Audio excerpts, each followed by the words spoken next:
Welcome to episode 301 of the Whatnauts review show, where every week we pick a story and we talk about it. This could be a movie, TV show, anime, manga, comic book, audio fiction, all kinds of entertainment. We watch it, read it, or listen to it, then we come back here and talk about it. My name is Melissa Wilkinson, and I am joined, as always, by Kyle Springer. Hello. How's your weekend been so far, Melissa? Nice. Yeah, good. Nice question mark. I had a very nice night in with friend of the show, Jack, last night for Jack's birthday. Oh, had a birthday cake, had takeout, watched Long Legs, the ultimate movie for almost birthday girls. There you go. But also I packed up a bunch of clothes to take to a resale shop. A shop that said, we don't do appointments. It'll take 30 minutes on average. And I drive out there and they're like, it'll take 3.5 hours. And you have to come back same day to do it. Oh, and I'm like, man. I don't live around here. I have dinner plans. So I just had to drive back. And they're like, come back early on a weekday. And I'm like, again, I have a job. What do you want? Who do you think I am? What do you think I do? I just want to sell you old shirts, gently used, prestige brand clothing, please. My weekend has been pretty good. The weather out here in Oklahoma right now is fantastic. Yesterday was only a high of 81, so most of that day was in the 70s. It was great. Nice. I went with Rachel and her dad to go see Beetlejuice, or as we like to say here on the show, Beetlejuice. Beetlejuice. Yeah, which we had a blast with that. I think you're going to go see it later today. Yes. Immediately after this. Yeah. For those of you who are only listening to the audio version of this, Melissa has on her best striped Beetlejuice looking attire. It's great. It's going to look like a prison riot in there. So many black and white stripes. Yeah, there were a number of people who had on shirts or pants that had the black and white stripes. There were some that had makeup on and everything. Cool. So yeah, it was a lot of fun for sure. It'll be a party. Indeed. Speaking of parties, Melissa, what are we talking about today? We are talking about a less successful release from Warner Brothers Pictures. I don't think anybody showed up in costume to see the opening day of Looney Tunes back in action. But God damn it, we're here to talk about it. We are continuing our tradition of Shametember, where we spend this month on films that are on our respective lists of shame, either because they are massively important pop culture pillars, such as the year you admitted you'd never seen A Godfather, or things that have personal significance to us, such as the year I said, I love James Bond, but I've never seen Dr. No. And this year, we tried something new. We assigned each other Shametembers. And this is what you assigned to me. Melissa, how weird it is that you specifically have never seen Looney Tunes back in action. Yeah. Now, so you gave me a list of things that were on your list of shame. And you actually did suggest this one. But I agreed. I looked at the list. I also knew what you had assigned me. And I feel like the 1-2 punch of the combination of our movies here is kind of ridiculous, is so opposite ends of the spectrum. You don't even realize they're on the same spectrum. Yes. Maybe they're not. These are both the same art form. Yes, these are both created by the spectrum same species. We're talking about. They were created on Earth. So yeah, I went with this one. I thought it was a good choice. It seemed very Melissa. I know. So you had suggested this because you were like, I need more Gremlins 2 energy in my life, and I think you said there like it shared some of the same creators or something. It's the same director. Gremlins 2, the new batch, one of my very favorite films. It is strange that I never saw this other sequel directed by Joe Dante that is a mix of live humans and preposterous animated characters of some sort. Yes. It's in the wheelhouse. It's the same structure is a thing I love. Exactly. And I was of the age range. I remember this came out November 9th, 2003, a holiday release for the whole family. I would have been 13, just turning 13. I was still watching a lot of kids WB for episodes of Pokemon. This was like the last year I was really into that. And so I saw this commercial over and over again. They were really trying to get the viewers of Kids WB in the theater to see Looney Tunes back in action. Yeah. And I had liked Space Jam a moderate amount. I'm like, you're not selling me on this. I know this isn't very good. I'm too old for this now. They never gave me the talking point from the director of Gremlins 2. Otherwise, maybe I would have made my family go see it. Right? Yeah. Who knows? Yeah, this is one that I don't even remember being a thing. Really? Yeah, it was once you started talking about it for Shametember, I was like, I didn't even know this existed. I know that Brendan Fraser did The Mummy and all that stuff. I thought after that he was kind of done. And apparently not. But yeah, so this was also my first time watching Looney Tunes back in action. But yeah, it's an interesting one for sure. Do you want to do a quick breakdown of the plot synopsis? Yeah. Yes. Warner Brothers Studios is trying to make another Looney Tunes film. And they're like, Daffy's a problem. We're done with Daffy. We fire Daffy. And Daffy takes off in a huff to prove himself. There's also a human man trying to prove himself. This guy's name is DJ. He works as a security guard, but he really wants to be a stuntman. We see him flubbing his audition. And his dad is... they got actual James Bond Timothy Dalton to play a spoof James Bond called Damian Drake, a type of duck. It feels like Daffy Duck should have already played a James Bond parody called Damian Drake. Sure, yeah. I mean, he has Dodgers, so he's not far off, right? Why not have another one? Maybe this was a rejected concept and they just dusted off the name and gave it to a human man, not even a duck. Disrespectful. So they take off because Damian Drake, the dad, is an actual spy, and he makes spy movies as a cover for his actual spy gig. And Steve Martin is some weird egg-headed megalomaniac. Megalomaniacal? Is that a thing? Right. I've mostly heard it as an adjective, and I'm like, hold on. I have to really slow down and rearrange these syllables to use it as a noun. That was a bad choice.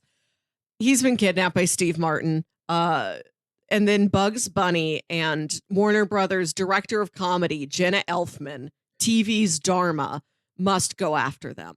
And they have to go to like a variety of different locations around the world, a true jet-setting adventure, not unlike National Treasure 2, Book of Secrets. And every place they go, they have to face a new Looney Tunes foe, such as Yosemite Sam, Marvin the Martian, Tasmanian Devil. Yeah. All the gang. Indeed. This is a wild ride. Yeah. I mean, not that I knew what to expect, because again, this was my first time watching it. But even in the short like hour and a half that this movie is, went to places I did not expect, saw actors in minor roles that I did not expect. Yes. Cameo A shocking use of... Yeah. There is a shocking use of Ron Perlman in this film. Yes, exactly. That is the one. I was like, why is Ron Perlman in this? In that role? What is happening? He has like one line. It's kind of wild. But yeah, this goes to all sorts of places. I'll be honest, it feels kind of like a mess. It's just kind of all over the map. Maybe that's why it didn't do so great. There's a video. I'm speaking out of my ass here, so I don't know. Maybe it did. I am certain that it did not. It had an $80 million budget. I can't imagine it made nearly that much. Yeah. This movie is not on HBO Max. It was not easily available for me to stream. So I had to go to a used media store and buy a DVD for $4. The old DVDs that are like cardboard that tucks into a little plastic lip. Yeah. And the store was having a 2-for-1 Labor Day sale. A 3-for-2. Buy two, get one of them. And the 3 films I walked out of that store with were Gone Girl, Steve McQueen's Widows, and Looney Tunes Back in Action. Great. Love it. I wanted Zodiac, but they didn't have Zodiac. If they had, it would have been 2 Finchers and this. But yeah, I oddly had a good time, but it was mostly because I was marveling at some of the weird choices they were making in this, from Steve Martin's performance to the weird use of Ron Perlman, the NASCAR cameo guy that showed up there. I don't follow NASCAR, so I don't know who that is. That might have... I also did not recognize the man on site. He was probably on a Wheaties box when I was a kid, but I don't remember specifically in great detail a lot of Wheaties boxes. Right. That was an earlier version of this film. So after Space Jam, Warner Brothers tried to do a lot of similar versions of that. Like, what other sport can we make the Looney Tunes do? Can we do Skate Jam with Tony Hawk? Can we do Golf Jam with Tiger Woods? Can we do Race Jam with Jeff Gordon? So he might have just been in there as... Maybe he got really attached to the project. They're like, we'll give you a cameo in the retooled version. Yeah. There's no continuity between this and Space Jam.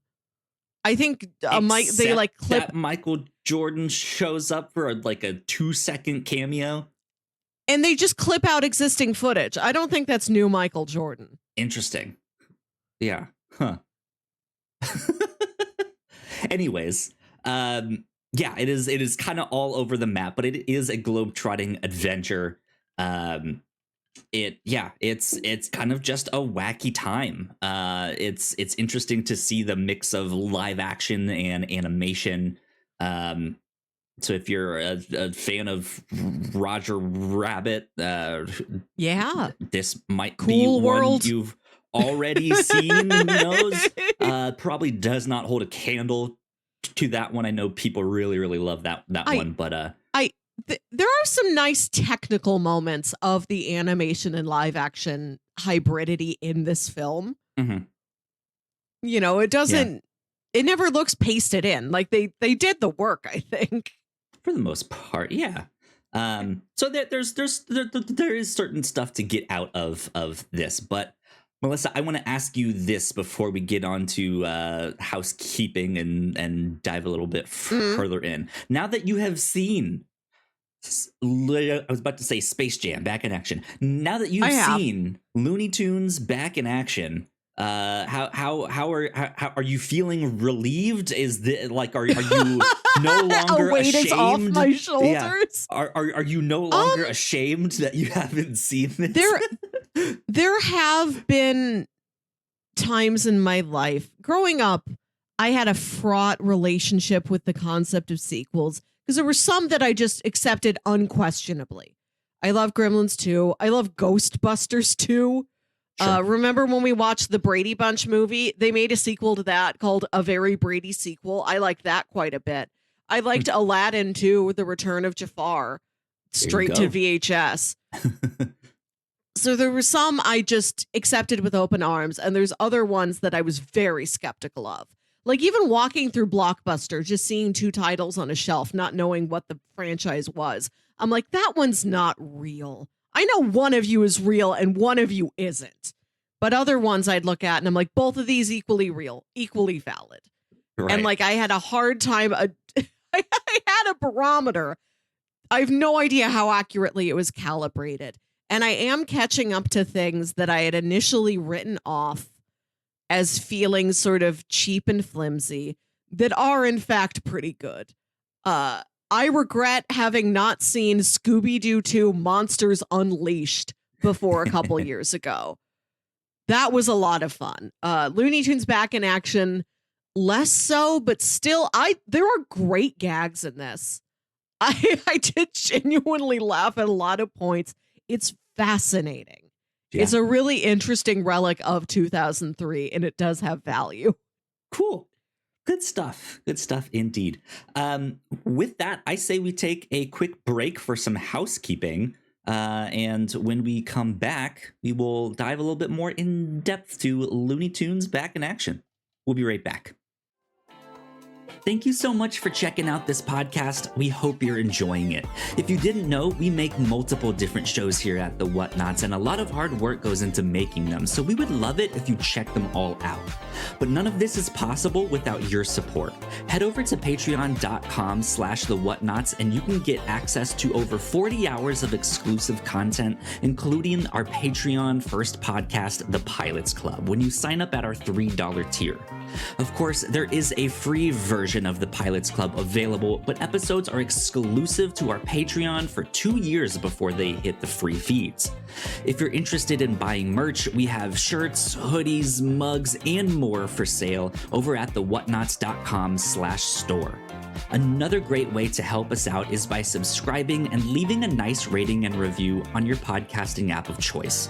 You can also subscribe to our YouTube channel for video versions of the show, trailer reactions, and live streams. And lastly, you can always find out more information about the shows we make on our website, thewhatnauts.com. All right, we are back once again. A big shout out to all of our Patreon supporters. We love you a lot. We appreciate you. Thank you. Could not do this without you. So thank you. Over on the Pilots Club, Melissa and I just recorded an episode on Lost.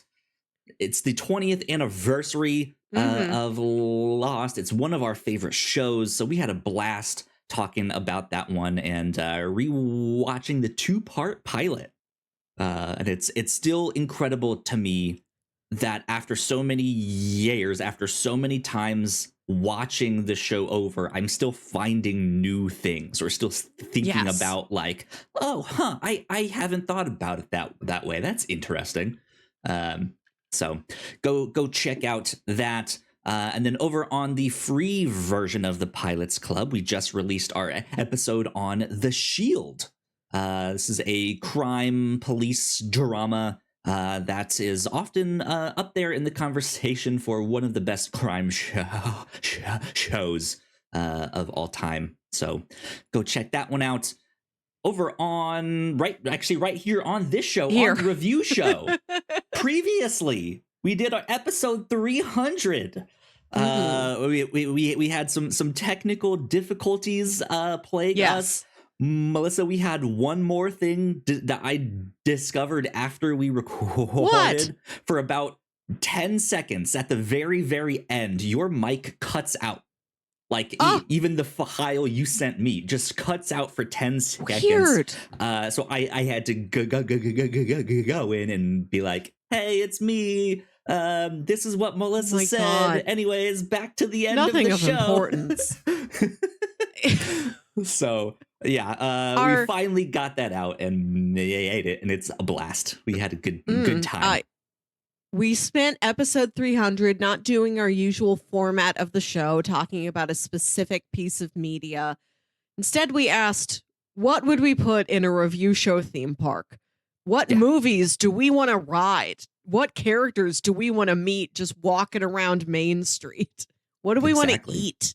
Yeah, what food can be inspired by all the comics we've read, the movies we watched, the TV shows. It was good fun. So go check that out. Episode 300. We're here on 301. How crazy is that? But yeah, then over on the Captain's Log, we got to talk about some movies and TV shows we've been watching recently, including Blink Twice and Homicide: Life on the Street. We got to talk about a weird office, a maddening office experience that Melissa had. Not in the way you think. Right, not a fresh new take on by maddening. I don't even mean entirely negatively. It's like my office was a haunted house briefly. That's not even an IT problem. No. I got to talk about my trip to Tampa and stuff like that. So we had a blast over there on the Captain's Log. But yeah, I think that is about it for housekeeping. So without further ado, let's get into spoilers for Looney Tunes Back in Action. Bam, there we go. Okay. Where do we want to start with this one? Ron Perlman. So Steve Martin. Yeah. Steve Martin, his whole performance is confounding. But we'll talk about that later. He's got like a board of directors, and they all have titles like director of failing to learn questions. Something. Right. Yeah. They have like dumb joke things that they're in charge of. It's very Sheep in the Big City. Where there's general trivia. All those guys, remember? But one of them, I don't even remember what his name is, but Ron Perlman, beloved, recognizable character actor, Hellboy himself, is just in this like semicircle of stuffed shirts. And we're like, wait a minute, that's Ron Perlman. Like, it's 2003. You know who Ron Perlman is. He's of note. He's not just like a guy they hired. Why is he here? He's not doing anything. And you see him just sort of nodding along in several scenes. And then finally, when he has something to say, and it doesn't even matter what he says. What matters is that he has the nerdiest voice you've ever heard. Yeah. Excuse me, Steve Martin. I think we should do this. Which is high-pitched, real nasally. I had no idea he was even capable of it. It's maybe the funniest choice they could have made, for us to just look at this man who's got this recognizable, deep, bassy action hero voice, and finally he opens his mouth and he sounds like a complete little egghead. It's great. It's just such an odd choice, and that was something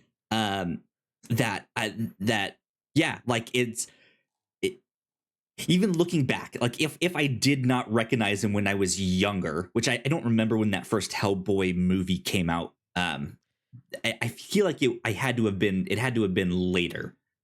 But even still, looking back on this, I immediately clocked him and was just like, Ron Perlman? Oh, interesting. This will be fun. And then no lines, most of the movie. We barely even see that boardroom except for like 3 scenes. But then at the end he finally says one thing, and it's just that like that's not his what is going on here? What is happening? Just wild choice. Steve Martin. I don't remember his name. It's I don't remember that character's name. What is it? Doesn't matter. Oh, his name is Mr. Chairman. He's the chairman of Acme. Yeah. And I did like the design of the Acme office where they're at like the top glass penthouse of some skyscraper, and there's like an Acme sign that slowly rotates around the edge of it. I thought that was cool. They never do anything with it. It's just in the background, but a neat little piece of design. He has this sort of, like big Coke bottle glasses and a bowl cut and a suit, and the suit is too small for him. He's like an overgrown child, and he moves like crotch first, not in an erotic way. It's like there's a cable tied to his belt buckle that is dragging him around, and he's got like one central point of his body that moves forward, and his arms and shoulders are like back all the time. It's like he's being tugged forward like he's water skiing or something, and he let go of the water ski. It's that, but then also his accent, it feels like a pretty stereotypical like mad scientist accent. Yeah, it's over the top, it's ridiculous. But then he also has these like really tiny round glasses. And the whole thing, like he almost looks like Dana Carvey and Master of Disguise. Yes, this is exactly what I was going to say, is that he looks like Pistachio Disguisey. In my brain, I had realized I had mapped over. I had lost the data on Steve Martin as Mr. Chairman, and I had replaced it with Pistachio Disguisey. Right, yeah. It's such a weird, bizarre choice. Like, I get he's supposed to be cartoonish, right? That is the thing. But he's almost in a different movie than anyone else. He's so strange that you almost expect that there's going to be a reveal or a twist or an explanation of some kind at the end of the story, and there is not. He just is this. And what he reminds me of most is when Pinocchio becomes a real boy, we've never seen Pinocchio grow up to be a man. And I think that's what he turns into. I think he's an adult Pinocchio who still doesn't really know how to move around his limbs. He's got that like weird jerkiness. His body has a gravity to it like he's a marionette. And he's just being held up by one string and all of his other limbs are limp. God. Yeah, it's like this was also one of the just bizarre choices that I was just like, okay, who said yes on this? Who gave Steve Martin this direction? Steve Martin is hilarious. Like he is generally a great comedian. But it just seemed like, that I feel like there's a better use for Steve Martin or some better jokes or something. And this is how you choose to use Steve Martin. Okay. I mean, all right. Here's the thing that I will also say. He goes for it. He's not like unsure in his acting of like, I mean, I guess if you want me to do that. Yes, absolutely commits to the bit. And I think he makes it work in his own way. It's still bizarre, but that's all right. Right. I think all the human performers are serviceable. Jenna Elfman's character has less of an arc. I think like she's the VP of comedy, and she's making all these poor decisions at handling the Looney Tunes, Warner Brothers' most comedic stars. And by the end of the movie, she's exposed to a lot of comedy, but I would have loved if like she pulls out the seltzer bottle. Like she's cracked it. She knows comedy now. There's less of that. Brendan Fraser's quite solid. I think he's well cast in the role. Sure. Yeah. He's good. I think she has this. She has an arc, but I don't think it's like the start of one arc, and then the way she finishes the arc is almost as if she's a different character. Yes. Right? Because by the end, she's kind of unfortunately relegated to the role of and the hero got the girl, and she's the girl, right? That's girl. Yeah. Also, speaking of girl, Lola Bunny not present. Yeah. Where is she? Who knows? Who is knows? Is she only available for sports related films and no other genre? Can you not put her in a madcap treasure chase? I don't know. Who knows? Yeah, it must be some contractual agreement that I will only be in this if you use new footage of Michael Jordan. But no, and you did not. Where Michael goes, I go. Yeah, we're a package deal. I'm a You know, star. they don't talk Okay, about listen to me. right. They don't talk about that publicly, but after the filming of Space Jam, Michael and Lola became very good friends. You know, they'll like go on vacation together.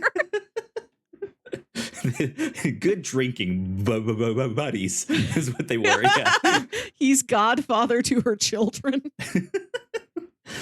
Anyways, yeah, I mean, I liked her character a lot. You introduced her as Dharma from Dharma and Greg. That is maybe one of her most recognizable roles.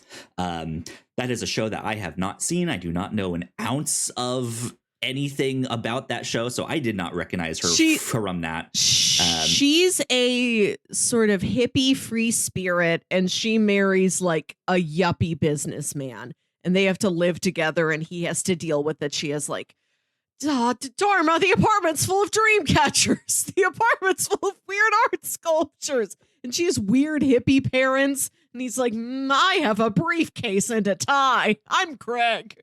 Yeah, we live in a society. Come on, Dharma. I have to go get sushi with the clients. I gotta seal this deal, Dharma. But I recognize her as June from Fear the Walking Dead. She's in that. She's a fantastic character in that. Yeah.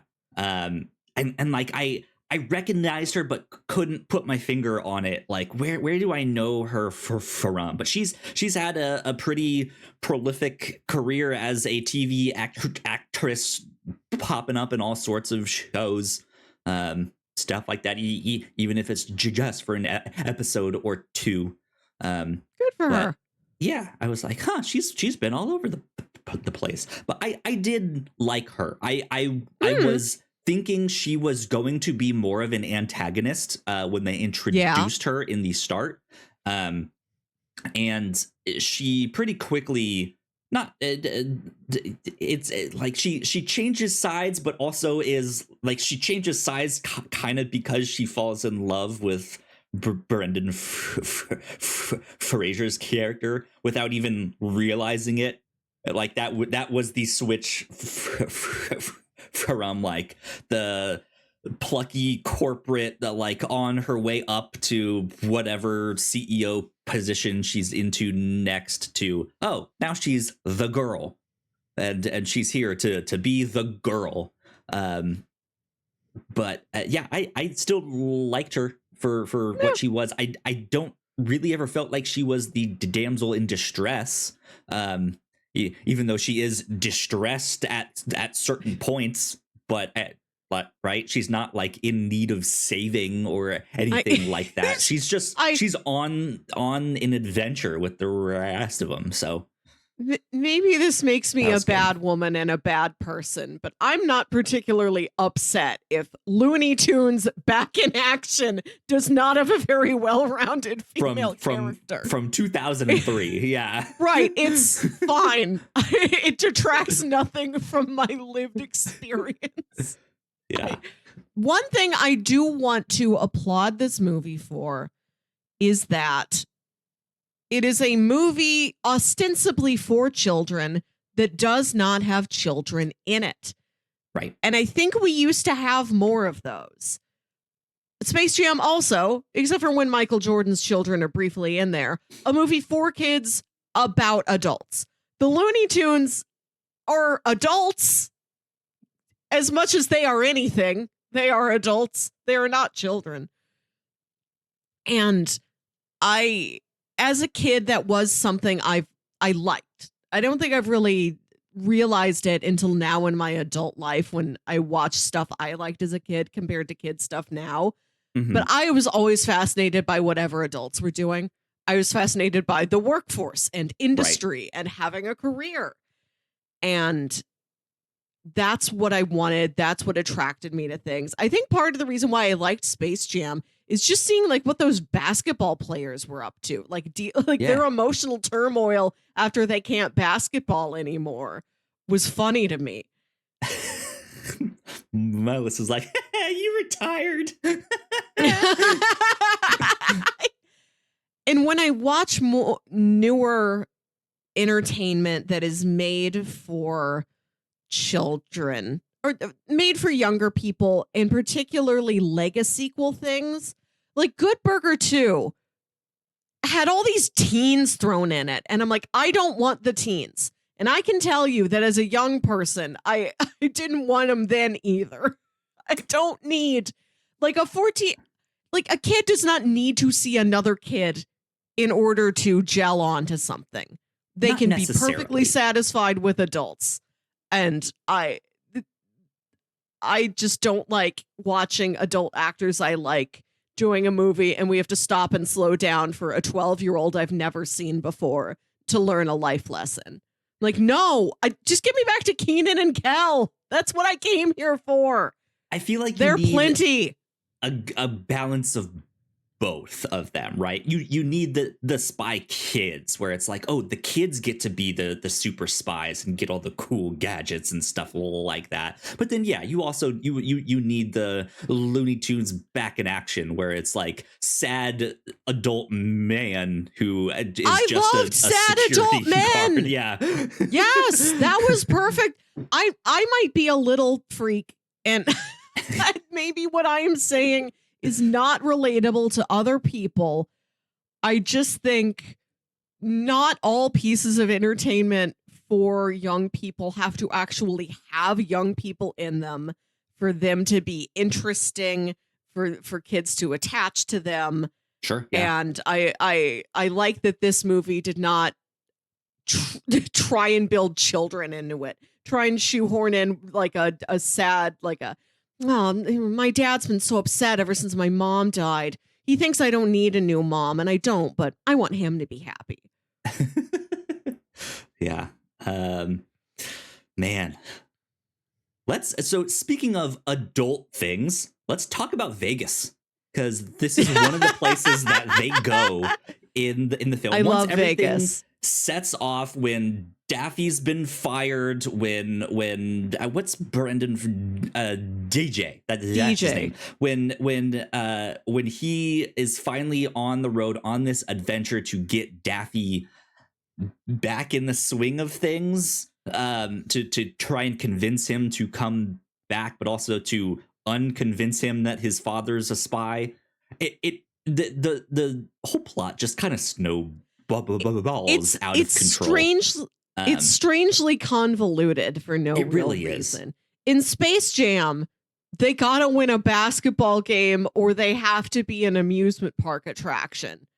We get it. Simple as that. Yeah, that was one of my critiques of this film. There's so much that is happening, and there's so much that's going on that I'm wondering if that was the thought of like, oh, well, if this is for kids, something new always needs to be happening, right? Yeah. So the plot is this, and now the plot is that, and now they're over here, and now they're over there, and now there's this character, right? And so it was a lot. But one of the first places they find themselves in is Vegas. And they see all the neon lights, all that stuff. There's this big like neon light Yosemite Sam. I guess it's not neon because it's like the bunch of little smaller light bulbs that make him up. But Yosemite Sam is running a casino, which seems good for him. About right. Yeah. Yeah. And they get there, they cause a lot of havoc. They oogle some ladies in lingerie, which then there's something else that happens. And I think Daffy or Bugs points out the morality of something like, why are you doing that? That's wrong. I was like, you just oogled like ladies in lingerie. What's your moral judgment on that?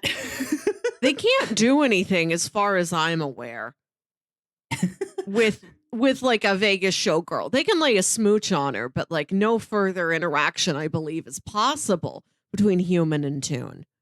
Yeah, but it, like that's only for the movie Cool World. Only Cool World dares to push it further. Not that I was thinking the Tunes would do something to the show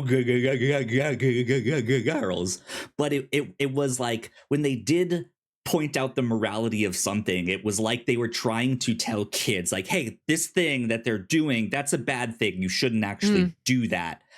but this idea of like, ooh, pretty lady with like legs mostly exposed and like her boobs all pushed up so they're big and bouncy, right? You can oogle at that. A wooga, right? The eyes start popping out of the head. Humna, Awooga. Awooga is a core tenet of Looney Tunes philosophy. It's just it's so strange to look back at the cartoons because I even think of like how raunchy even like the Animaniacs always were with like the hello nurse, right? Yes. Like all of that stuff is in there, and I know jokes like that aren't often in there for the kids, right? The kids don't really understand. They just think, oh, it's a dancer on stage, and they don't really think much else about that. And it's us. It's the like now 30 something year olds who's just like, oh, pretty lady in lingerie. Okay, good for you, Daffy. I would be doing the same thing.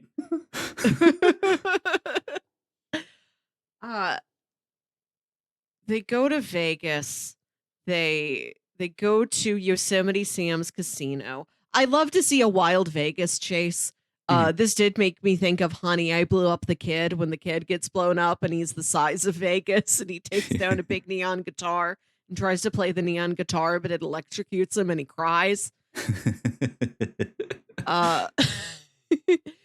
And here they meet a cameo by Heather Locklear, a face I vaguely recognized. And when I saw her name in the credits, I'm like, oh, I have not needed to think about Heather Locklear in 15 years. Who is that? Who I don't. Do I know her from? She acted. I don't know what you know her from. She was just around in the 90s and early 2000s.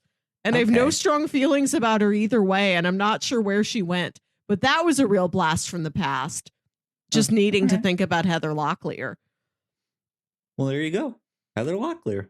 Was she the main like dancer on stage there? Okay.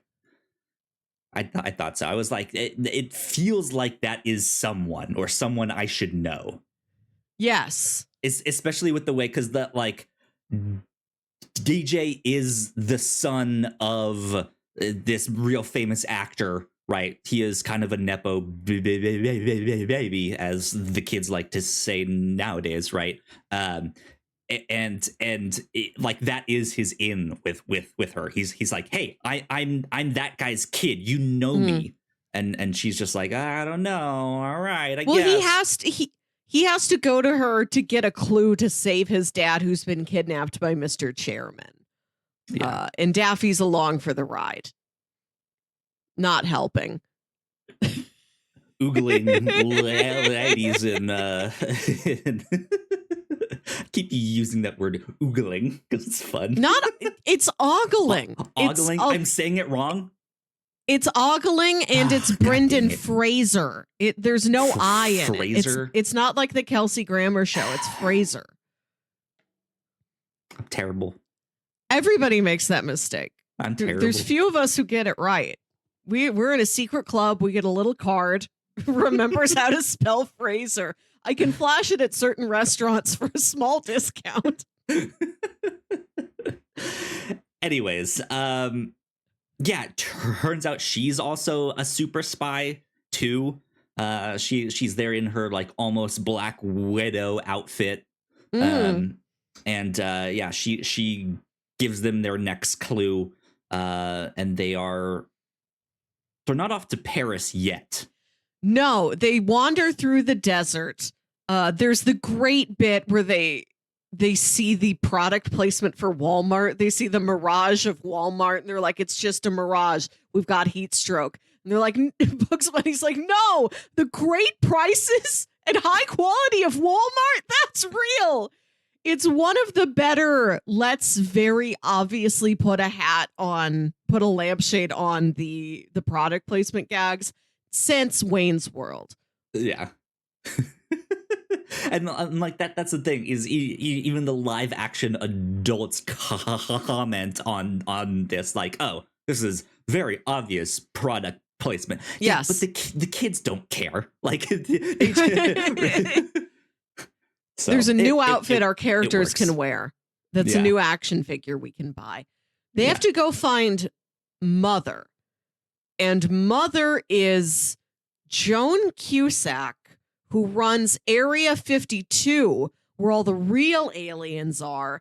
And they're all trapped in giant mason jars with holes poked in the lid like they're bugs. That, like they are insects, not Bugs the Bunny. That's a very good gag. Just all of them in big jars. Yeah. There are some very nice examples of cartoon gags brought into the real world. Sure. Like the big jars. Joan Cusack, a highlight of the film. Her character's name is Mother. I guess because she's the mother of this lab. Yeah, she seemed like a scientist inventor. I thought it was maybe their play on M.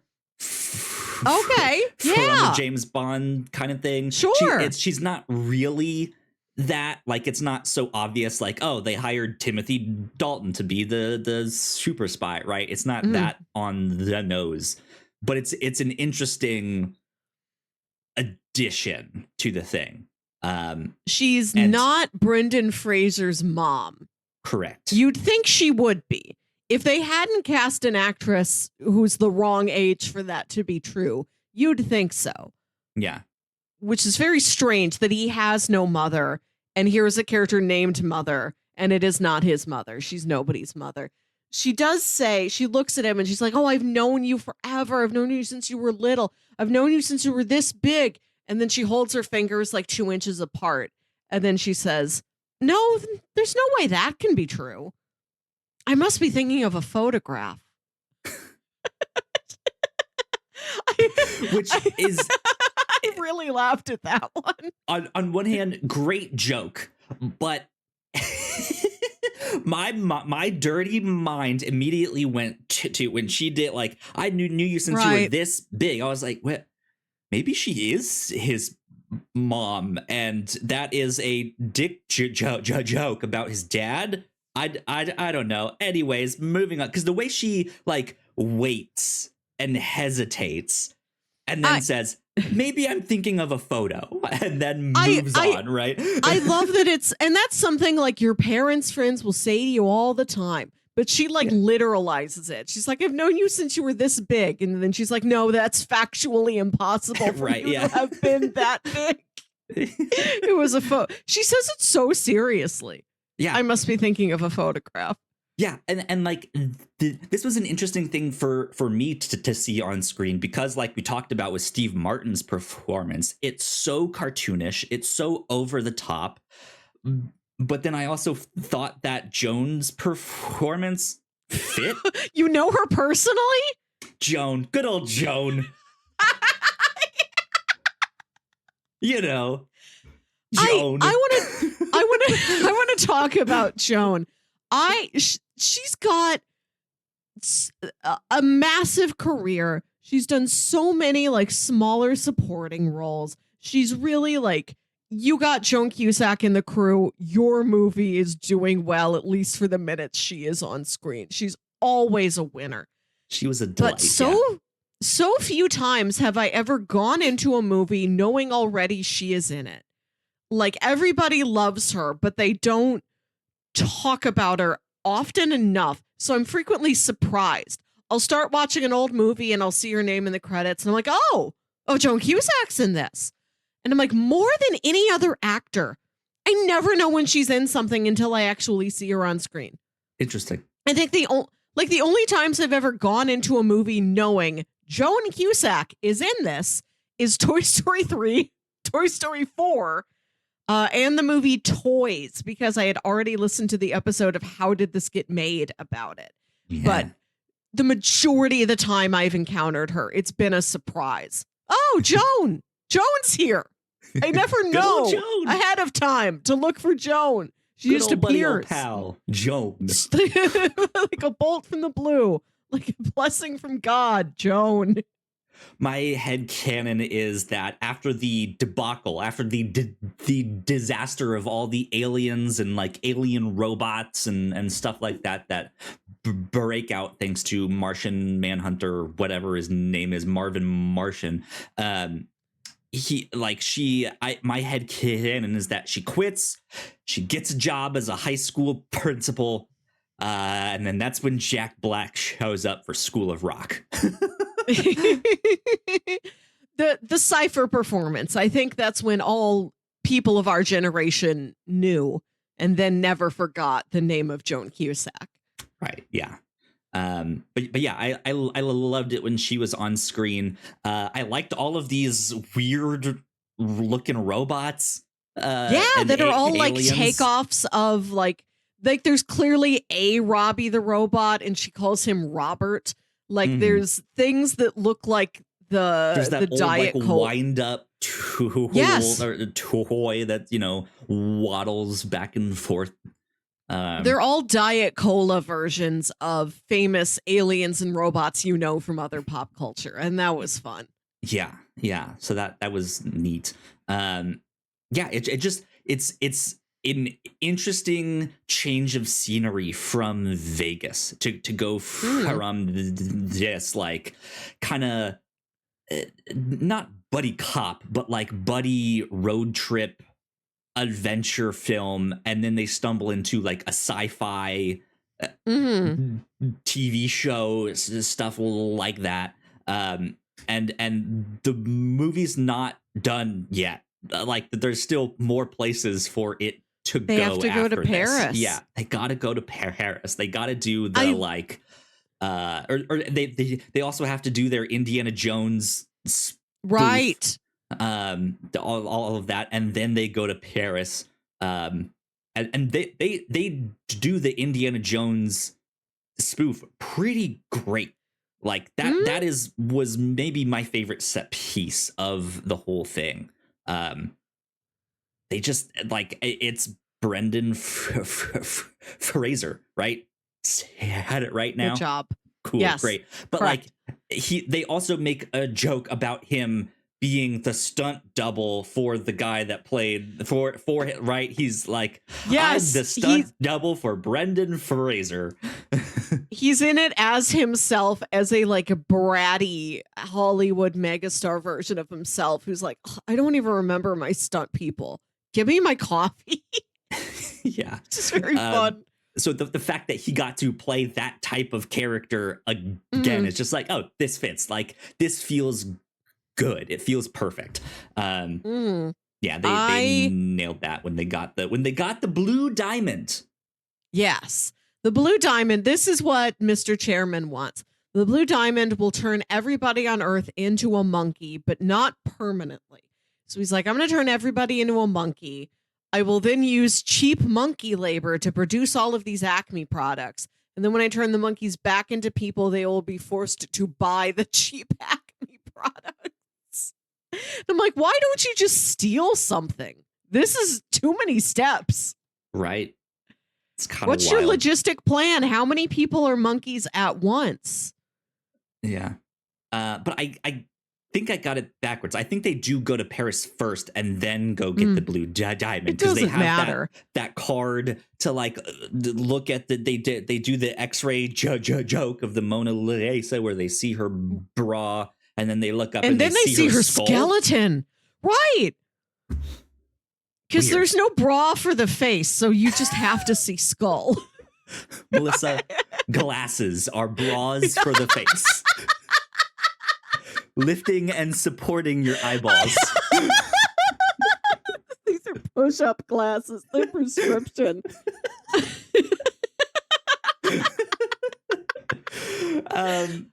My favorite thing about the Paris set piece is that they just silently, in the background, in the set design and the use of the extras, they lean far into every Parisian stereotype. Yeah. Like on purpose, so far into it. Like everybody's wearing a striped shirt and a beret and holding a baguette and riding a little bicycle. There's all these posters around for Jerry Lewis movies, which is such a good choice. The French love Jerry Lewis. That's so funny. I saw all the little school girls looking like Madeline. Yeah, the whole Madelines. Yeah. Yes, all the Madelines. Yeah. Great. Stuff like France. that. Pepe Le Pew is out there painting, stinking it up. And then yeah, they do their like Mission Impossible stunt where he jumps off the Eiffel Tower to catch her in midair and then use his grappling hook to swing right into seats of a cafe. Yeah, I think that is also one of the more fun scenes because of how ridiculous it is. He's this like failed stunt man. He can't get anything right. And here he does just this wild stunt of jumping off the Eiffel Tower or he that's what he jumps off of, right? Or does he hook onto the who cares? But he does this thing in the most like Mission Impossible way, and the maybe CGI green screen stuff that the effects that they use to make this happen are, at least in hindsight, really bad. And that's what makes it so fun. It's just kind of cheesy. It's terrible. And I had a great time. While we're on the subject of silent visual gags that happen in the background, I have to call back a joke from the very beginning of the movie. That's one of my favorite things. When they're at the table read for whatever this new Looney Tunes script is, and Daffy's like, all I do is get shot in the face. I don't want to be on this project anymore. They're there with the Warner brothers, who are those adult twins from Gremlins 2, the new batch, those two scientists in Christopher Lee's lab. Sure. Those guys are back. Don and Dan Stanton. Great to see them. Perfect use. These identical twins sitting behind them, each of their personal assistants is also an identical twin. Yeah. That was good. I also liked also a good joke from earlier on when they're in the restaurant on the Warner Brothers lot, and Matthew Lillard is sitting there eating with Shaggy and Scooby, like and actual Shaggy, Casey Kasem Shaggy. Yeah, and Shaggy is critiquing his performance of him. You made me look like this so and so. Blah blah blah blah blah. Why did you make that choice? You know. He's like, well, I was really trying to connect with with your character, right? I wish that was the whole movie. That's the only usage we get of Porky, is that he's briefly in that restaurant. And I feel like Porky's like third build. It's Bugs, then Daffy, then Porky, if you're ranking Looney Tunes. He is the butt of the joke in this, for sure. Obviously, I have a speech impediment too. I stutter, and they typically use him to pretty good effect in the cartoons, but with this one, it's like, oh no, you are the guy that stutters and can't do anything right. And it was just like, all right guys, he's reduced to a single element. Yeah. But at the like end, Porky. He can't even do the that's all folks thing. Like he gets stuck on the that, and he's just like, ugh. And that's it. And it's just like, really? Come on. All right. This movie, it failed Porky, and it failed all members of the speech impediment community. Yeah. We need more Porky. Because in most of the cartoons, he's like very confident. You know, that's not that the speech impediment is not an obstacle for him. Yeah. Good for him. He just goes through his business. I like Porky a lot. I did ask you once, as somebody with a stutter, how do you feel about Porky Pig? And you're like, I don't really think about Porky Pig. Yeah. I've thought about it since then, and I'm like, I think about Porky Pig as like a little fatty. Like Porky Pig is like what somebody would call me if they were making fun of me. So I don't know. I look at him and I think, there goes me. I'm the Porky Pig. I do like him. Bully. Right. But but he's such a nice guy. He's so polite. He's so competent. I think he would have been an excellent grounding force. I wish he was here. I wish we spent more time with Porky Pig, who's talking less about him as a character, just seems like a nice man. Yeah, we could use a good Porky Pig adventure. What's he up to these days? It's something normal. Looney Tunes back in action too. Here we go. I did, when we encounter Elmer Fudd, since we had just watched the pilot episode of Lost again, I did think about Terry O'Quinn as a live action Elmer Fudd. And I thought about who would be and what would be A24's Looney Tunes movie. Oh, interesting. Yeah. Where it's sort of like a dark thriller drama. But it's... No. It doesn't have to be like that dark and gritty, but just like Looney Tunes, but it's an Ari Aster film. Sure, yeah. Where it's just creepy and surreal. Most, right, yeah. Yes, I'd love that. I want to see Jesse Plemons play Porky Pig. Yes. Oh my god. That's what we need.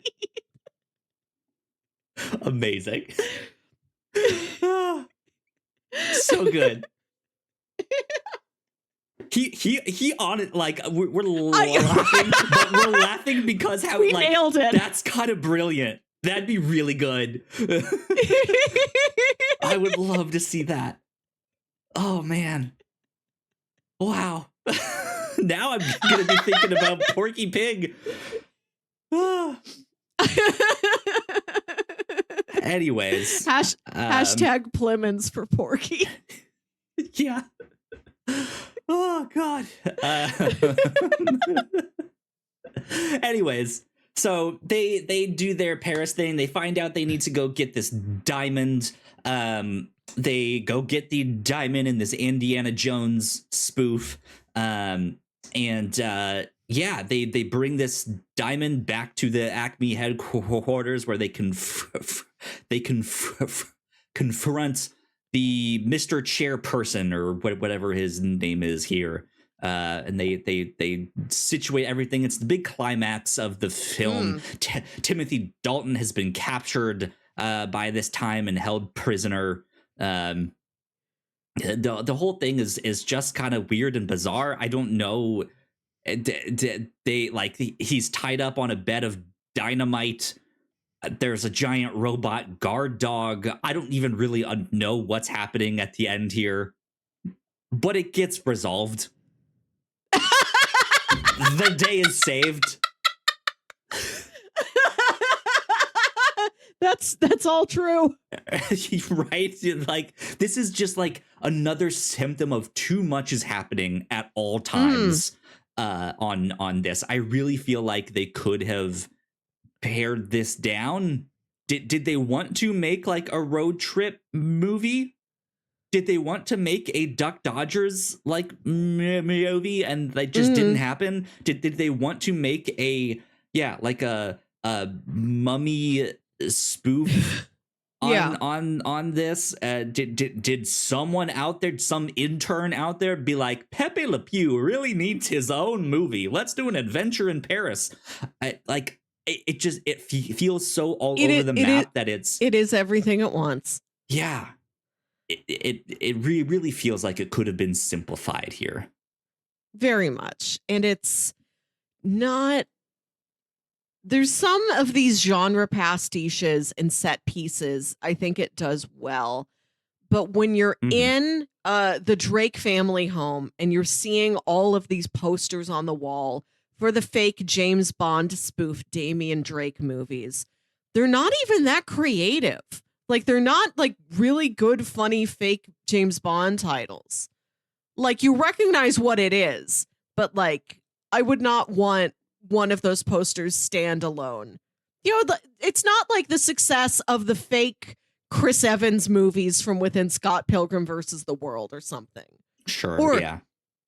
Or like in Eternals, when Kingo goes through his whole filmography and he was in a James Bond type movie called Phantom Gun.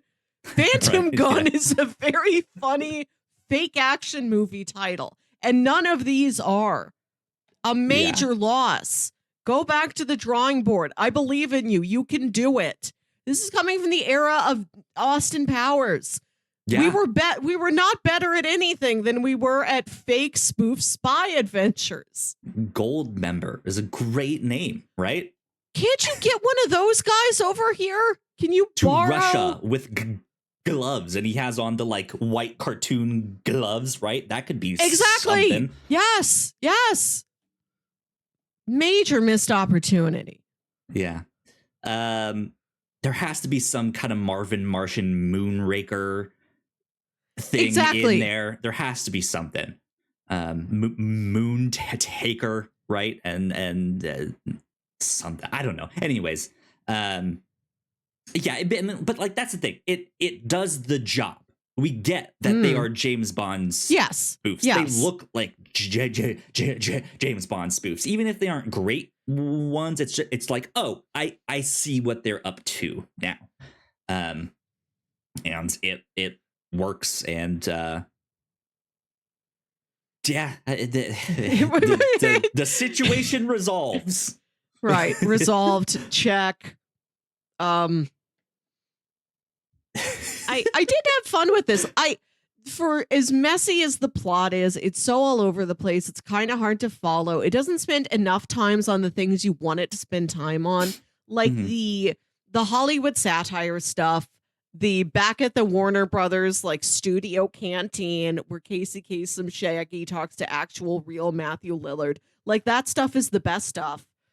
Bugs and Daffy together, that never loses. Right. Why I want more of the movie to be about Bugs and Daffy, because there is some element of them realizing how much they need each other, and particularly Bugs saying, Daffy, I cannot do what I do without you. You are necessary to me. We are partners in this. You're not a second banana. I want that to be the entire emotional arc of the movie, and I don't care what these humans do. Oddly enough, it's also a movie about the stupid decisions and the ineptitude of so many C-level suite executives trying to make decisions about movies and stuff when they're not the ones that make it. They're only looking at numbers and stuff, and they're just like, oh yeah, we don't need Daffy Duck. Get him out of here.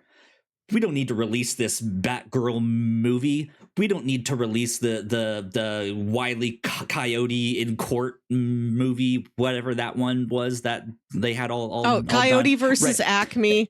Yeah, and just like the whole like moral of the story is like, maybe you actually do need these things. Like the people behind these things is the creative force. This is what gets you the money. Don't like look at them as people, as creatives. Trust them. They need each other as well. And it will make your movie stronger. We need more Porky Pig. It will make your movie stronger. Right, he will. I love him. He's so. I was trying to crystallize what I was saying earlier, and I'm like, none of the things that you would point at Porky Pig and make fun of hold him back, regardless of his size, his porkiness, how he talks, the fact he's not wearing pants. None of it. Yeah, he's a very sort of subdued, kind of shy guy, but he does not have low self-esteem. And I think we could use Porky Pig. I think he's a helpful role model for a person of any age, of Porky any Pig, demographic. 2024. Porky Pig.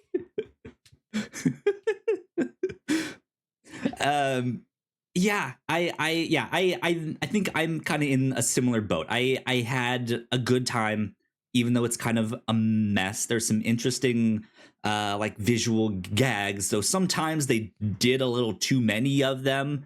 I know I mentioned the cafe where Matthew Lillard shows up, but they do like 4 or 5 of these like background gags in a row, and it's kind of distracting at times. But so, yeah, some bizarre choices of performances and actors to be in this and stuff, but it makes for an interesting time, to say the least. And again, I know Yes. I overuse that word interesting, but I really think it fits here. Yeah. Right. I was like, I'm never bored. Like, I could not look away from the screen. Like, sometimes it is a detriment, but sometimes it is a success that so much is happening all the time. There's great classic Looney Tunes gags. I love Daffy Duck body horror. Yeah. I love the way they just like stretch and distort and destroy his shape. I love when he's like sticking his head into Brendan Fraser's car and he rolls the window up and like his like beak gets like pinched into like a little point. He's just got this little like beak sticking over the top of the car window. It's great. I love every single time his like mouth gets blown off to the backside of his head. It's the best thing. Or it falls off, his eyeballs I love that. out. Yeah. His little head gets burnt to a crisp, right? Or something. I love horror movies. I love body horror movies. But nothing's ever as good as just what happens to Daffy Duck. That's the height. Yeah. Cronenberg can only hope to achieve what Daffy Duck does. So two things. The first thing, I have known about Duck Dodger for a long time. I remember renting that N64 game, the Duck Dodgers in space, or who knows what. It was not until watching this that I have ever thought about Duck Dodger since, and I finally put it together that it is a spoof on Buck Roger. Yes. Because when I was 13, I didn't know who Buck Roger was at all, right? Like I didn't even know that was a spoof on something. I was like, Dodger? What is he dodging? Right? Yeah, no. And like this that is was a great it. joke. I'm gonna tell Grandma. She's gonna laugh. Yeah, right. But I just, as I'm now a like almost 34-year-old, I've absorbed enough pop culture to when he said his name, Duck Dodger, I was like, oh, it's a spoof on Buck Rogers. Okay, I get it.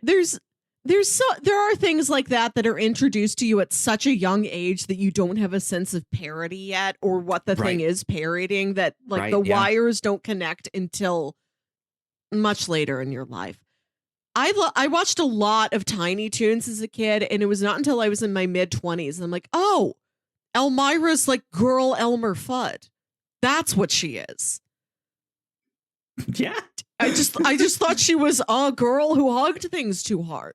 And I'm like, no, that's her equivalent of like Elmer Fudd hunting something. She just wants to like hug you and squeeze you until your head pops off. Yeah.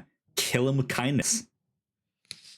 But the second thing, on a much more serious note, Brendan Fraser and his career. Yes. There is an interesting scene that happens at the end of this movie where he meets himself. He meets Brendan Fraser, and he has this like, he like taps his shoulder. The guy turns around. He's like a complete asshole version of him. Like, I'm a celebrity. I'm a star, right? And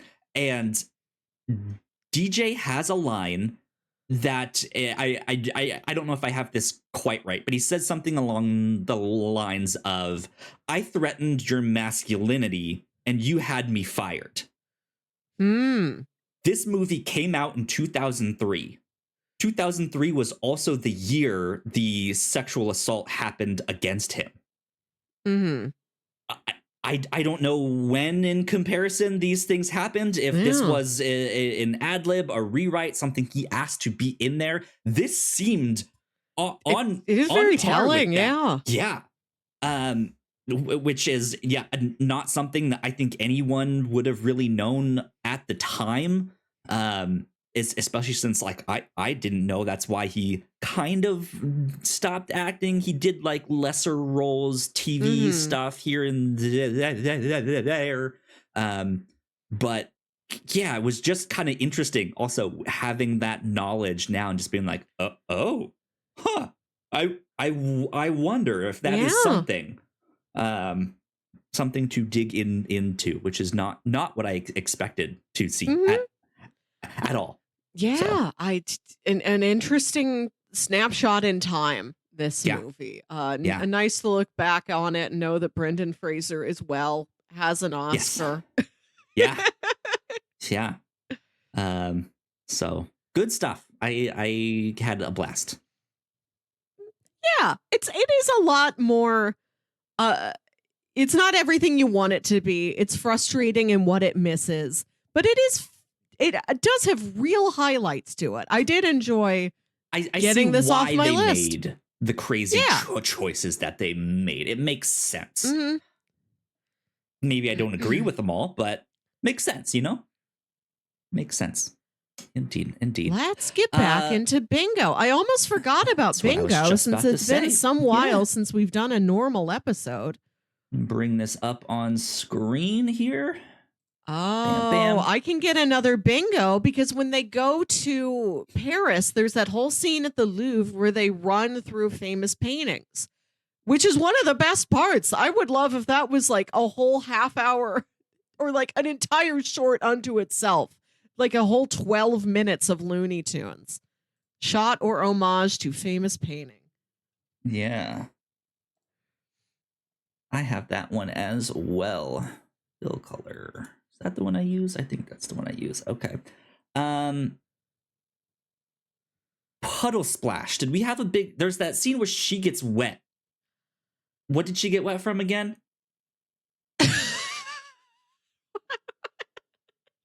I don't remember anymore. Did she get knocked in a pool? Probably. I wish... I don't... God, I don't remember. I only watched it on like Wednesday, but my memories of this are already fading. It was the water tower. It was the water tower because the Batmobile crashed into the leg. It knocked it over. Right. There's that big tsunami. Remember when the Batmobile was in here? That's the director of the Batman movie in this movie is Roger Corman. Classic B-movie king Roger Corman, under whom Joe Dante got his start. There you go. You love to see those. Not a director's own cameo, but a director putting a director they admire and love in a movie in a cameo.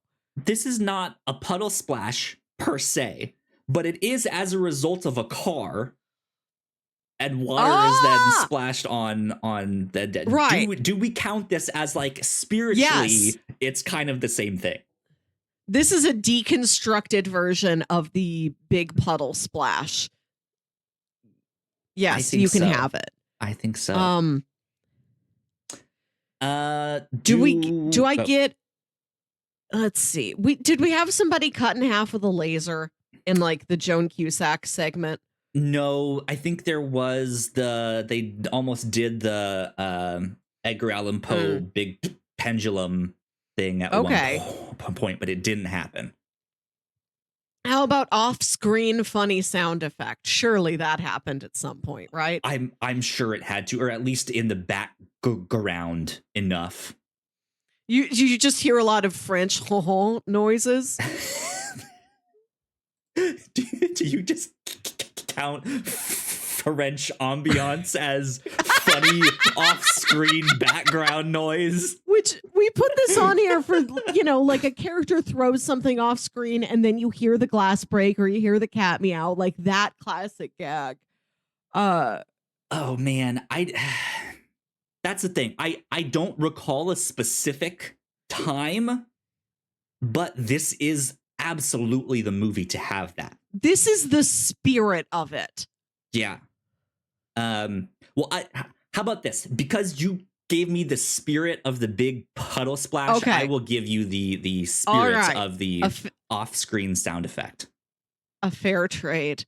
I already had crossed off Oscar-winning actor earlier this year, but nice that I got to have it again. It's not like accountable.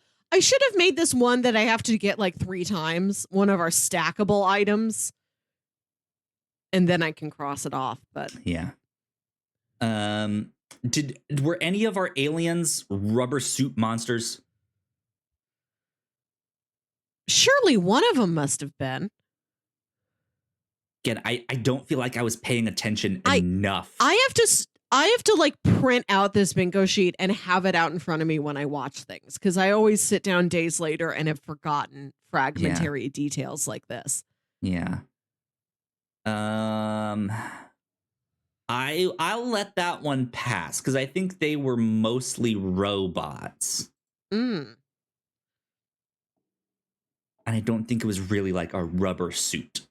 Not in the like Godzilla equivalent. Yeah. Okay. But yeah. I think that is almost it for everything I got. No pop idols showing up. No one was arted to death. No time loop. No magic book. Man, if anyone ever could be arted to death, I'd love to see it happen to Daffy Duck. You've heard of Black Swan? Welcome to Black Duck, where he's the Natalie Portman, Bugs is the Mila Kunis. Good Lord, yeah. Anyways, I think that is our bingo update for you. So, Melissa, let's get on to recommendations for people that liked this. What else might they enjoy? I was just looking up an episode we did late last year. If you like Looney Tunes of any stripe, you're probably going to like The Mask with its Tex Avery, awooga, awooga, tongue flaps onto the table DNA right in there. Mm-hmm. That we talked about on episode 282. Cool. I would like to recommend a couple YouTube videos. One of these I mentioned earlier. There's a channel called Royal Ocean Film Society. They have a film essay called Joe Dante's Battle with Hollywood that is framed like the classic tale of Dante's Divine Comedy. Sure. Where it's Dante's Inferno and Purgatory and Paradise, but it's like, what is this for Joe Dante? And Looney Tunes Back in Action is Joe Dante's Inferno. The movie gives you some helpful context about what a trial it was to make this thing. Interesting. And kind of why it's so messy. Cool. Despite Joe Dante's best intentions. Patrick H. Willems has a video called What Did the Looney Tunes Mean in 2023? This is a video from last year about what is the legacy of the Looney Tunes? What is their future? What has Warner Brothers been doing with them? What are we supposed to do with them now? Sure. What is the current cultural value of Looney Tunes? And if you are curious about Coyote versus Acme, the channel All Things Lost, a really great resource for videos about lost media, did a video called Coyote versus Acme Might Be Lost Forever. And it goes through, this is everything we know about the movie. This is every little scrap of like plot synopsis or concept art or behind the scenes photos we were able to find. We're going to put together what we think the plot of this movie is and what we think happens.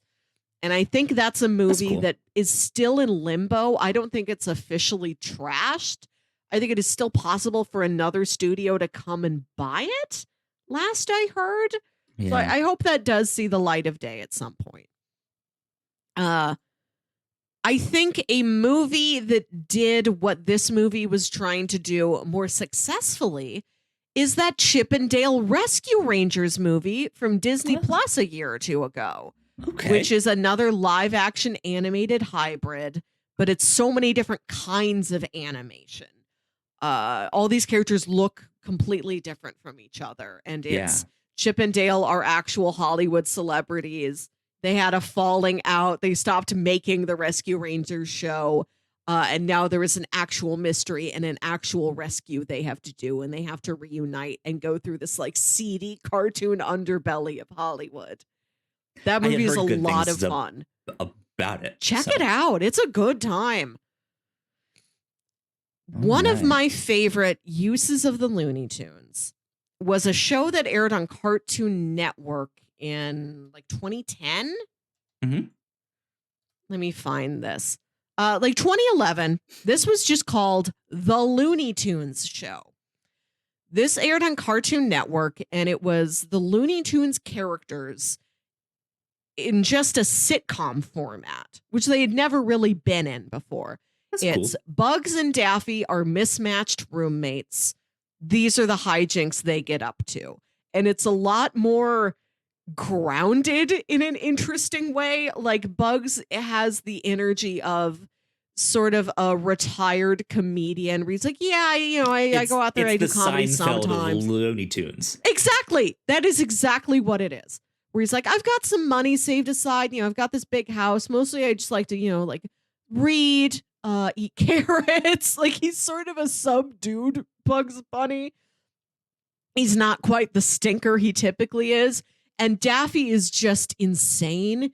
He just has all these preposterous schemes he's trying to do all the time. Kramer. Yeah. Right. It's all of the characters are there. This has a great use of Porky Pig. There's an episode where he keeps... Is Porky the George? Yes. Porky's the George for sure. Yeah. And then this does have Lola Bunny. And the way they use Lola Bunny is incredible. She's voiced by Kristen Wiig. Cool. Like this show is a nice mix of like classic, like cartoon voice acting legends and like good comedy people. Like Fred Armisen voices Speedy Gonzalez, who's just a local restaurateur. Cool. They go hang out at Speedy's every episode. Lola Bunny is sort of flighty and flaky and makes these insane leaps in logic. Like she's not a dumb blonde. She's not dumb. Her brain works in this really bizarre way. Huh, okay. Like there's an episode where her and Bugs are watching an old romantic drama movie where somebody, a man goes off to war and then his wife writes him a Dear John letter. And Bugs has to explain to Lola what that means. Like, no, his name isn't John. A Dear John letter is just the term for any time when somebody breaks up with you in a note. And then later in the episode, like Bugs has to get something in his house repaired and he leaves a note on the microwave to the repairman, John, that says, Dear John, this isn't working. And Lola walks in and she sees that note and she's like, Bugs is breaking up with me. Oh my God. And then she's like, I can't live here anymore. I can't live a life, without Bugs. I just have to go somewhere completely different. And she like goes to Maine and starts working on a lobster boat. Sure. I guess. This show, it's so funny. It's got like, it takes a little while to find its footing, but then it gets into a really good rhythm. That's awesome. There's an episode where Bugs Bunny loses his white gloves. Yep. And he's like, I always wear those white gloves. And he's like, I guess I have to get new gloves. And he can't find those anywhere. And so he buys like black leather biker gloves because it's all he can find. And then it like changes him. He becomes a biker. He becomes evil and Bugs. Meanwhile, Daffy Duck is like, everybody treats me like an idiot because my name is Daffy. I'm going to change my name. I'm going to change my name to Professor. What's more respectable than that? So by the end of the episode, there's a complete role reversal where Daffy is a professor and he's like yelling out the window at like miscreant Bugs Bunny, like, you get in your motorcycle, you'll never amount to nothing. Oddly enough, there's kind of a Seinfeld episode like that. Exactly. Please watch the show. This one is on HBO Max. It's just called The Looney Tunes Show. Cool. Stick it out. It goes to some very interesting places. It's not the conventional thing you'd expect to do with the Looney Tunes, but I like that it happened. And then finally, feel like I should mention Monkey Bone. Another Brendan Fraser You know Monkey Bone, don't you? Do I? I don't think so. I thought we all did. Monkey Bone is a I have to look movie this up. from 2001. This was directed by Henry Selick, the stop motion animator. Brendan Fraser plays a cartoonist. His hit character Monkey Bone has become this massive merchandising hit, and he's really uncertain about it. Like, have I been a sellout? Do I need to like get the, control of my character back again? Is this going the way I thought it was supposed to go? I miss just making art, man. And then he gets in an accident and he goes into a coma. And in this coma world, Monkey Bone is real. And he's in this wild, like, stop motion animated world with all these really interesting character designs. And he has to fight his boned.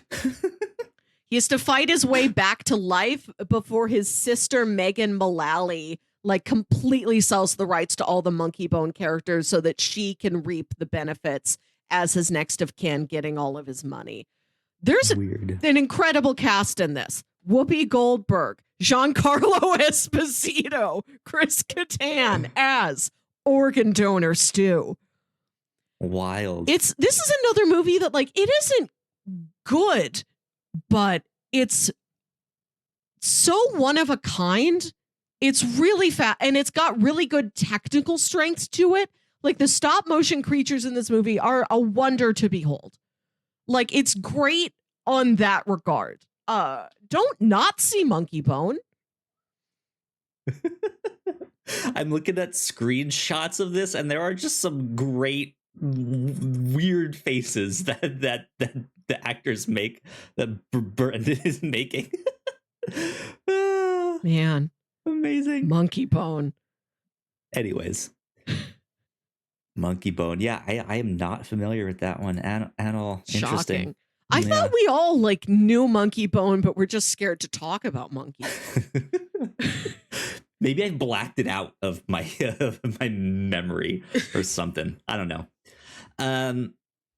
Well, yeah, I got a few recommendations as well. First of all, we have covered Gremlins 1 and 2 way back on episode 87.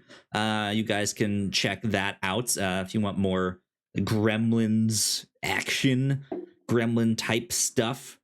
Let's see. We also did the Muppet movie on episode 217. That's, I don't know, kind of in the same wheelhouse-ish.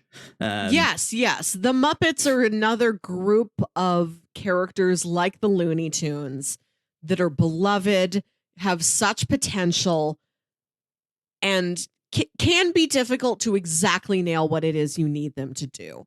Yeah. That we wish had a resurgence. We wish for a Looney renaissance and a Muppet renaissance. Recently, my partner also was like every now and then somehow a movie from her childhood will come up in conversation, whether with me or with a coworker that she has. And then she comes to me and is like, we need to watch this. So I recently watched Big Fat Liar, with Paul Giamatti and Amanda Bynes. And what's Malcolm in the Middle? Frankie What's Muniz. his name? Frankie Muniz. Thank you.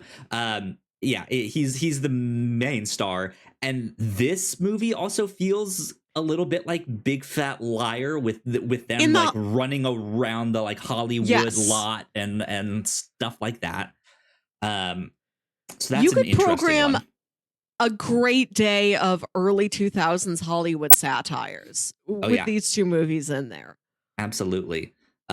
Even the like little bits in Area 52 almost feel like Spy Kids, of them just getting these like weird gadgets and bizarre looking machines and experiments, right? You could absolutely see a Floops Flugly back there. Oh yeah, absolutely. On the stranger side of things, if you want to see Brendan Fraser and Timothy Dalton team up again, Doom Patrol. I did not think about this as a Doom Patrol preview. Right? Yeah. Doom Patrol, not a show for kids, but equally as bizarre and wacky, and just absolutely strange. If you're not familiar with the Doom Patrol, they were kind of DC Comics' X-Men before the X-Men existed, but then Marvel found out that DC was working on this, and so rushed to get the X-Men out. And I think the X-Men was the one that ended up debuting first. But it is like a group of weirdos, of like people that like survived failed experiments, or like she's a famous movie star but she's also like a giant pile of goop now, or like this guy's been irradiated and now he has this like weird radiation soul self inside him. You have a guy that's just a robot man, right? And then you also have Cyborg. So depending on the amount of robot you want, there's different kinds available. 100% or like 30%.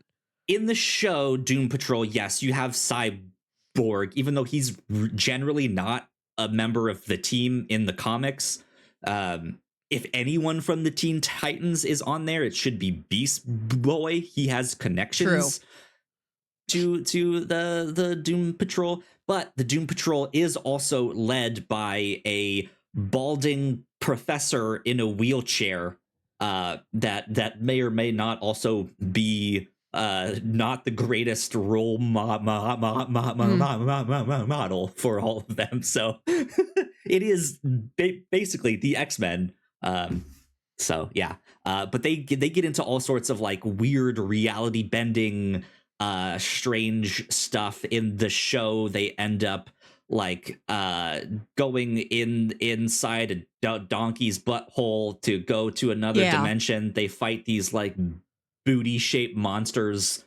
The things are just weird. Alan Tudyk plays a villain named Mr. Nobody, who's all about like surrealism art and Dadaism. And stuff like that. It's truly bizarre. But yeah, it was just weird to be like, wait, that's Timothy, that's Brendan. They're both in that. He plays the professor dude, and Brendan Fraser plays Robot Man.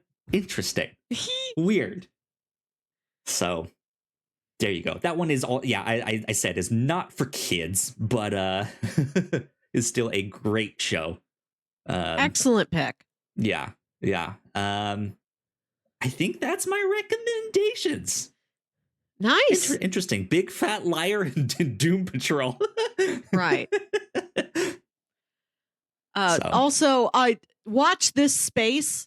Someday I would love to do an episode on Small Soldiers, another Joe Dante film. Yeah, I have seen that one. I remember that one. I think I saw that in theaters back in the day. Lucky. Yeah. Cool. Well, for next week, Shametember continues to roll on. This time it will be Shametember for me, for Kyle. Yes. And Melissa, you assigned to me David Fincher's Zodiac from 2007. Yes. This is our double feature. Yeah. Looney Tunes back in action and Zodiac. Zodiac, both made on Earth. Both contain humans. Both contain an Oscar-winning actor. Both contain multitudes. That's just look. Yeah, I have never seen Zodiac, which is strange considering I like crime shows, I like serial killer shows, all that stuff. You like Mindhunter specifically, yes. Another David Fincher product. Absolutely. Yeah, I don't know how I have not seen this. I know that people really, really like this one, that it is generally considered a very good film. Beyond that, I don't know much besides like the brief anecdotes that you have mentioned to me. You have seen this one, correct? Yes. Yeah. So yeah, I will pop my Zodiac cherry in 2 weeks' time for that. Hometown. But yeah, that is what we'll be up to for next episode. I'm pretty sure this one is fairly easily available. I'm assuming it'll be on Max. I need released by Paramount Pictures. and Warner Zodiac Brothers. 2007 film. Yeah. Oh, it's free on Pluto TV, but I don't recommend watching this with ad breaks. It's on Paramount Plus, which I have. Ask your dad if you can use his Paramount Plus. I think every dad has one. That's how I got mine. Cool. Well, yeah. I say we wrap things up with that then, now that we know what we're up to for this next episode. So, Melissa, where can the people find you on the internet? Write me an email. I'd like an old-fashioned conversation, please. You can contact me at yourhostmelissa@gmail.com. Perfect. And if you guys want to follow me, I am at YoKyleSpringer. If you want to stay up to date with all of the stuff that we do here at The Whatnauts, we are at The Whatnauts Official on Threads. So please go like, share, and subscribe. That would help us out a ton. If you're watching this on YouTube, we've got plenty more videos for you on that side of the screen. That would help us out as well for you guys to go check those out. But yeah, this has been number 301 of the Whatnauts Review Show. We will see you all next time. Bye. Bye.